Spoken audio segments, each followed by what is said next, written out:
Paul will have a look at the Australian situation. I think the Australian, they have that cooling off day regulations a few years before us, right? Yep. All right, okay, so let's welcome Paul.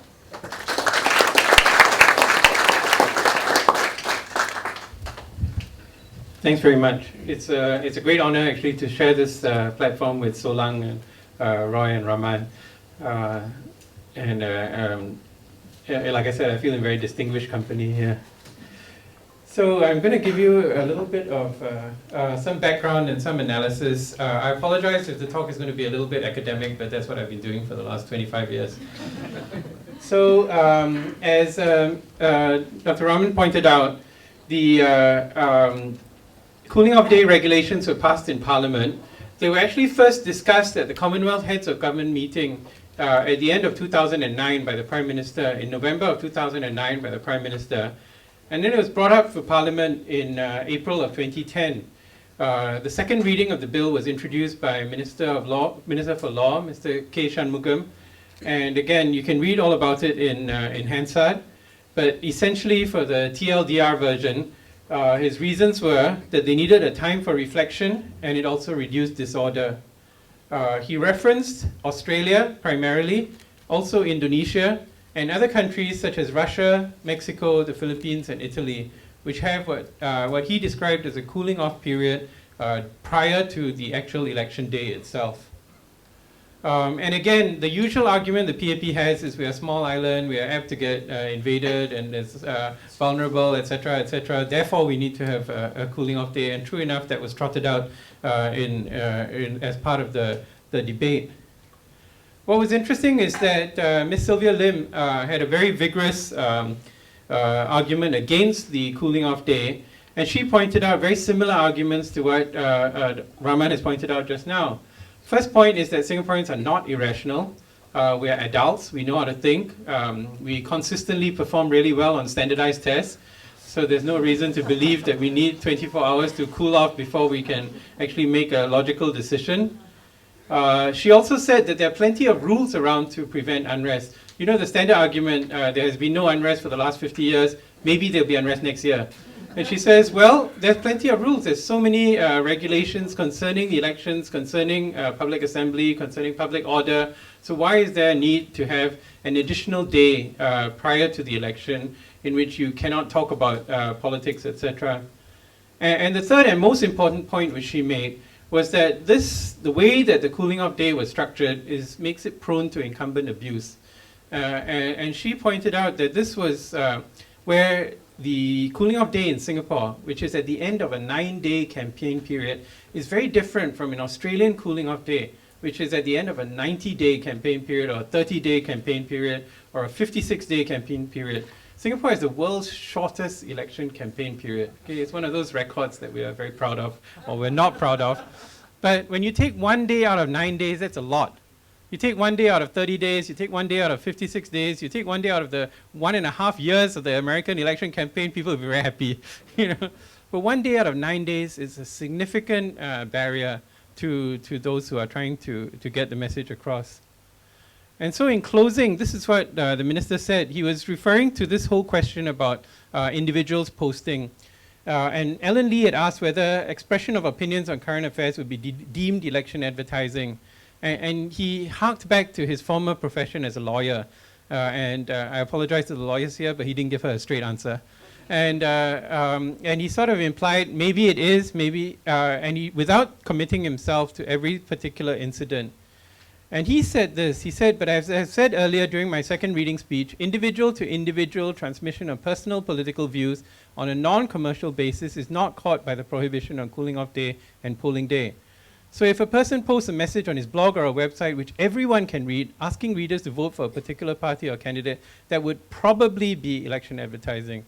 But if he sends an email or SNS to a friend to share his personal political views about the election, provided he does not collect money for doing so, then that would not be caught.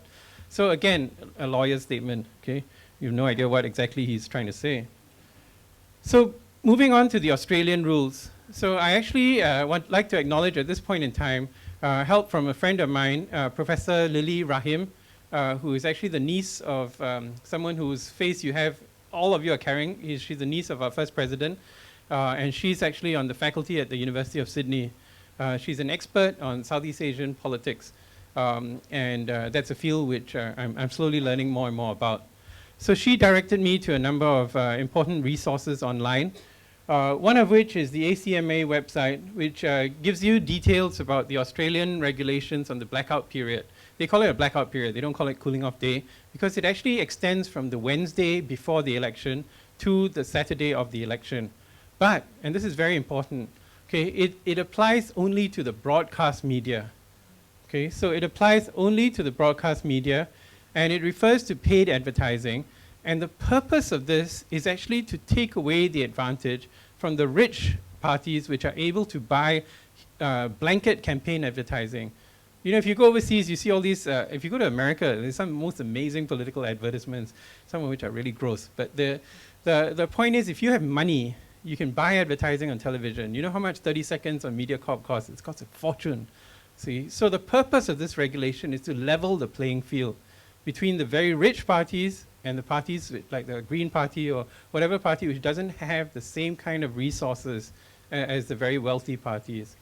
Okay, so the idea, but it does not apply to distribution of flyers, to distribution of campaign materials.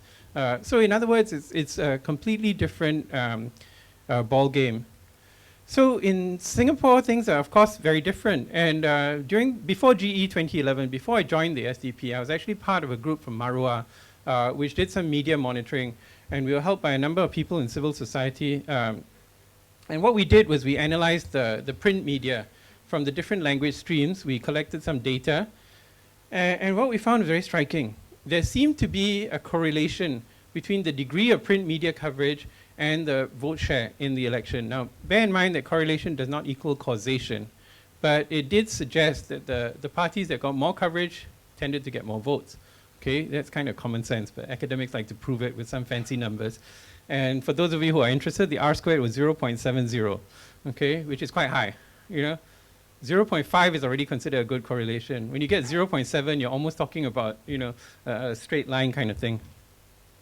So I tried to look at the Bukit Batok by-election, and again, as you know, I was pretty heavily involved, so I didn't have the time to go and collect the newspapers, so I had to go to the library, and that's why these things are in black and white. But this is a snapshot of some of the media coverage on cooling off day. Now, on cooling off day, the Straits Times coverage on the cover was remarkably fair.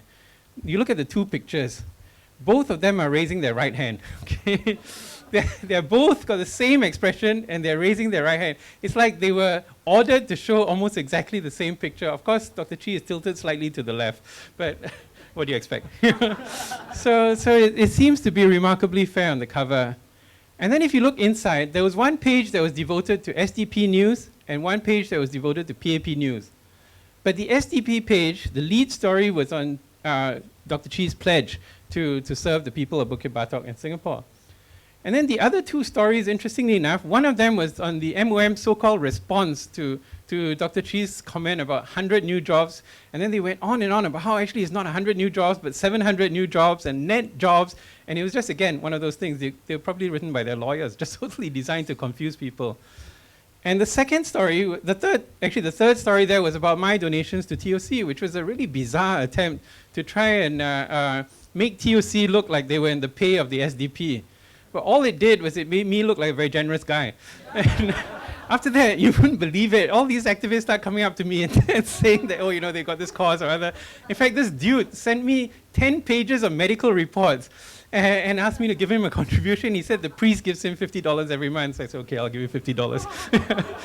So anyway, thank you, Straits Times, for that. And then the last part of the SDP page, interestingly enough, and this is where the conspiracy theorist in me comes out, was actually a column about the cooling off day regulations.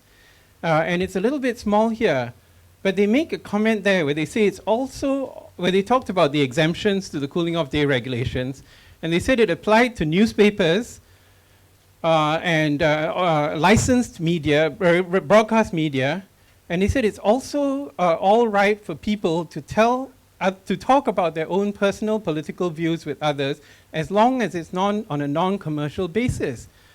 So it sounds like they were throwing the bait at people to try and snap at that bait, and then they would arrest them after that, see? I mean, but that's conspiracy theory. I love watching the X-Files, okay? But, so that was the SDP page. The PAP page, on the other hand, the bulk of the page was taken up by Tharman, making allegations about the SDP healthcare plan, probably implying that he didn't read the back of it, where we explained how we were going to pay for it. And then after that was the Chiam's allegations to Dr. Chi, which mysteriously surfaced just on cooling off day when we didn't have a chance to rebut them. And Prof Lee Wei Ling's comments, which again mysteriously surfaced at that point in time. And the side column tucked away, one little column was poor Mr. Murali. And I ran into him on election night. He seems like a really nice guy and just got dragged into this thing. You know? And this report on by Dr. Lee is very striking. And I thank TOC for highlighting this, where they pointed out that the Independent actually put out this comment about Lee Wei Ling. But in the same petition, there was a comment by Lee Hsien Loong, someone signing off as Lee Hsien Loong, saying, I'm signing off this because I'm against myself for gutter politics. And, you know, it's strange that they actually highlighted Lee Wei Ling. It's like, again, they were provoking her to make a statement, which of course, Wan Pao published on the front page with a big angry picture of Dr. Chi and a smiling picture of Dr. Lee on the night of the 5th of May, so that we had no chance to reply on the 6th of May itself. In the Malay papers, very similar. Again, they didn't try and put the pictures on the same side or have people looking in the same direction, but the general trend was there. This is on cooling off day itself. So you get the picture here that the media tries to give the appearance of being equivalent, but there's no question at all that the sting is there against the opposition parties. And this is what was highlighted by Sylvia Lim during the parliamentary debate. And it's because of the nature of the media itself. And this, again, now acknowledging Lily's, some of her suggestions, and Andrea Sadler has talked about this, what he calls electoral authoritarian regimes. He says there are very few dictatorships left in the world today, with the exception of China. Okay? The large authoritarian regimes frequently conduct elections. And he gave some examples. He said Singapore and Egypt are holdovers from an earlier period. You've got some like Algeria, Gambia, Venezuela. You know, Putin always conducts elections and he wins them most of the time. And then he pointed out that the problems with these authoritarian regimes is that there's control of the media, which denies people access to accurate information, and it denies the level playing field. Because the media in a lot of these electoral authoritarian, we're not talking about dictatorships here. We're talking about people who regularly get elected. You know, guys who go wrestling with bears and shirtless on a horse, you know, and they're very popular. They've got, you know, millions of Facebook likes. Okay, but they control the media so that the message that goes out is one that comes from them. See? Civil society, and this is very interesting, that civil society is either co-opted or intimidated. And this is, again, the point that Andrea Sadler puts out in the Journal of Democracy in 2010. But you know, we're not supposed to use foreign experts, right? So this is actually a point of view that's highlighted by a Singaporean. She's Assistant Professor Natina Tan, who's teaching in Canada. And she said, Singapore elections are not a facade, as Levitsky and Wei have suggested.